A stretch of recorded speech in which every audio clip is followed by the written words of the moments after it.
Hey y'all, welcome back to the Book Stamp. My name is Kate, and today we are going to be discussing media narratives around powerful women. Who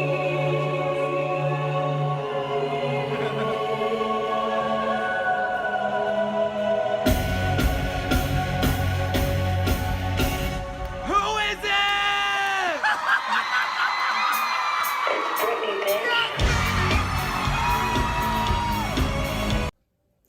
So if you're like me and watched the Britney Spears documentary about the whole Free Britney idea from, I think it was like the New York Times that did it, but it was on Hulu, I believe. It just reignited so many of my feelings about Britney Spears, and because I really grew up in the era where her backlash was starting, because, you know, I was raised a good little Christian girl and didn't listen to popular music until high school.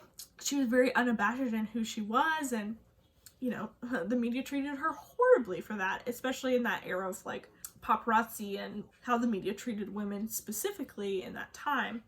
So I've been thinking about that. I've also, like, Kesha is one of my favorite artists of all time, like up there in the top 5, definitely. I have loved her since TikTok came out. Which, you know, feels really, I feel really old now saying TikTok in reference to the Kesha song and not that app. But I love Kesha. I've always loved Kesha, and hearing about and learning about how she was treated by Dr. Luke, also how she was treated by the press, even sort of in that post-Britney era. It was kind of like, as Britney went dark and reinvented herself, like, all that hate kind of got shifted to some other women, including Kesha. And when you realize, like, how much of that music was produced under Dr. Luke, who is taking advantage of her in so many ways, and it just feels like, I know a lot of people who, like, can't really listen to her early music now. That's how I really feel about Warrior. Like, I've been doing a deep Kesha dive lately, and that is the album, when I listen to it, I think of Dr. Luke. But her new stuff is phenomenal. Go listen to it if you haven't. So I've been thinking about Britney and Kesha, and then with the Meghan Markle and Prince Harry interview, how Meghan Markle has been treated in the media compared to Kate Middleton. And while she is a woman of color, and that influences heavily how she's treated, especially by the British press, and like seeing how much their popularity has dropped since the Oprah interview. And I've just been thinking a lot about how we treat women and how we treat women who have power and women who reclaim that power. How Kesha has, how Meghan Markle has, how Britney is kind of trying to. Her conservatorship actually got her father removed from it lately. And, you know, as much as she is still under the conservatorship, like when she was doing the residency in Las Vegas, just hanging out with her boys, like, she seemed happy. She seemed so happy. And so in a way, she has sort of reclaimed that herself. And media narratives have really started to change about these women. But a lot of those insidious aspects of it, as you see with Meghan Markle, as you see with the way that Hillary Clinton was treated, and the way that Britney still is kind of treated, and a lot of the new, like, Megan Thee Stallion is treated, Cardi B is treated, a lot of that is still so prevalent in our culture. And so I wanted to give some book recommendations for, if you have also been consumed with thinking about that, here are some books to explore that a little bit further. And I will note that I do not have any books about women of color with this specific, like this very niche idea specifically, because I haven't read any. If you have, please leave them in the comments, because I want to read them. I may do some more research and try and find some, but I don't really like to recommend books I haven't read. So I thought of all of these books while thinking about Britney Spears specifically. And then as I've been thinking about it more and more, I've connected some of the other artists. But for the books specifically, one you definitely have to read is Trainwreck, which is by Jude Doyle, which I know the cover says something different, but they now use they, them pronouns and go by Jude. This book was published before that. You might see it under their dead name. So basically this book was, if you remember from the Britney Spears documentary, if you watched it, there is talk of like how the Monica Lewinsky Bill Clinton scandal really led into Britney Spears' rise to fame, and how how America was talking about sex at that time. And mind blown. The first time I ever heard that connection was in this book. And the chapter on Britney Spears is just done phenomenally. They also talk about women from history and women from now, and it is just one of the most interesting books I've read. They do such an amazing job at like drawing these connections about how we treat women.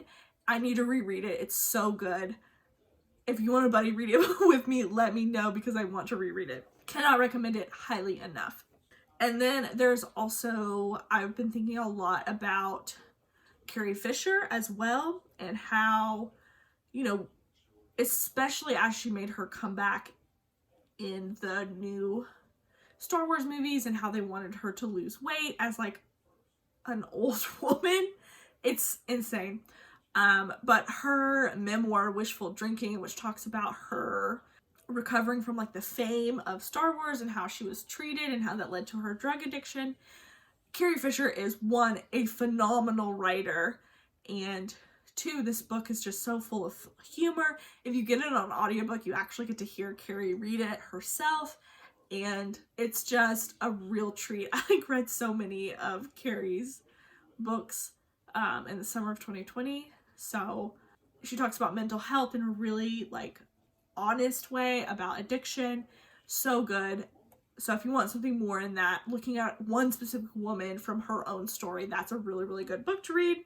If you're looking something a little bit more fiction, but still very rooted in history, I recommend Rodham by Curtis Sittenfield. I'm just chilling in Cedar Rapids. I do want to note that Curtis Sittenfield does use she, her pronouns. So that was one thing where I was like, oh, a man wrote this book about Hillary Clinton? I don't know how I feel about that. But that is her writing name, is Curtis Sittenfield. So don't let that turn you off of the book because it's so good. I cried so hard from this book. And I think this book does a really, really good job of humanizing Hillary Clinton and humanizing her design, like her political career and how she was treated in the media and how that really affected her personally a lot. And how I also think it's really interesting how the book basically suggests that pretty much all of her horrific treatment from the Trump campaign probably would have happened even if it wasn't Donald Trump. I really loved this book. If you like a really like introspective look into a real person's, you know, they are fictionalized, but it's so clear that Curtis Sittenfield did so much research into Hillary Clinton as since she's been such a huge public figure for so long, so much of her, like, if you just do the research, like, you can literally find out what she thinks about so many different things and how her internal motivations are. And, you know, Curtis Sittenfield believes her because, you know, we should believe women when they talk about themselves and not just like think they're evil shilleries. But I absolutely love this book. I think it's such a good look into how the media like really treats women and things like that, as well as just so many other political aspects. I found it fascinating. I was thinking about this book a lot when watching that documentary. And my last pick is Followers by Megan Angelo, which I think is one of like a real big underrated book. I don't know, maybe it was just like really big on BookTube before I got here and like really started being like in the community, but I absolutely loved this book. I think it is so interesting. It basically follows two timelines, one set in essentially modern day and the second set like 50 years in the future, or it's set in 2050. That's where I was getting 50 from. So there's a timeline set essentially today and timeline set in 2050. And so the timeline set in like our modern era is about how these two women basically create fame and create celebrity for themselves.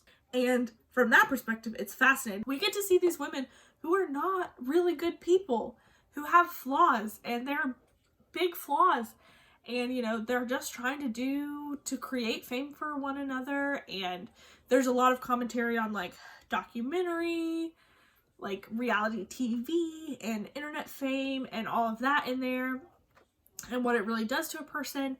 And then this timeline set in the future is basically this futuristic compound after basically everyone gets essentially an accelerated form of Alzheimer's from looking at screens all the time.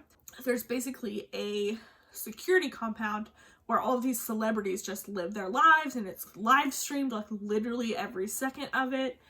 and we're following one of the characters who's set in that world and realizes how deeply unhappy she is, as she is essentially the poster child for like mental illness. She takes a pill every day that makes her happy, and she's and so it's a real commentary on like false happiness and finding your own future, and even if that looks like working as a waitress in, you know, a big city and paying rent, like that's fine.